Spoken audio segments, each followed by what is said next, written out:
પહેલા રાસલીલાને પૂર્ણ કરી ત્યારે ઇન્દ્રાવતી શું કહે છે? શ્રી ઇન્દ્રાવતી કહે અમને વાલા ભલા રમાડ્યા રાસ, પછી તે ઘર મૂળ ગે વાલો તેડી ચાલ્યા સહુ સાથ.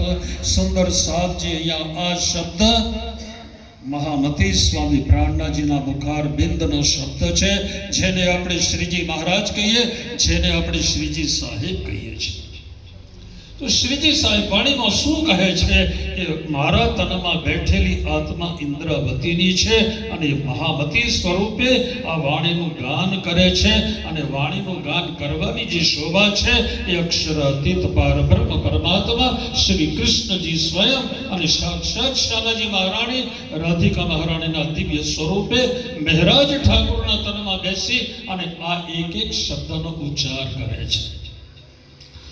માત્ર મહેરાજ ઠાકોરના તનને, સદગુરુ ધની દેવચંદ્રજી મહારાજના તનને વિશેષ શોભા મળે છે. અને અહીંયા ઇન્દ્રાવતી કહે છે કે ઇન્દ્રાવતી કહે અમને વાલા ભલા રમાડ્યા રાસ, પછી તે ઘર મૂળ ગે વાલો તેડી ચાલ્યા સહુ સાથ.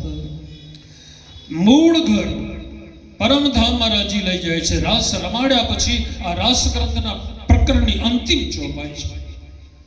વાલા વાલમજી મારા ચીરે પ્રીતમ અમારા. અને આ જ વાત રાજી પરમધામમાં કયા સ્વરૂપે લઈ જાય એ પ્રકાશ ગ્રંથમાં 31મા પ્રકરણમાં 33મી ચોપાઈમાં કહ્યું, સાથ સકળ સિધાર્યો શ્રી કૃષ્ણજી સંગાતે, તે રમે છે રામત રાસની, જાણે આહી ઉઠ્યા પ્રભાતે. બધો જ સાથ યોગમયના બ્રહ્માંડમાંથી પરમધામમાં ગયો, કયા સ્વરૂપે રાજી લઈ જાય.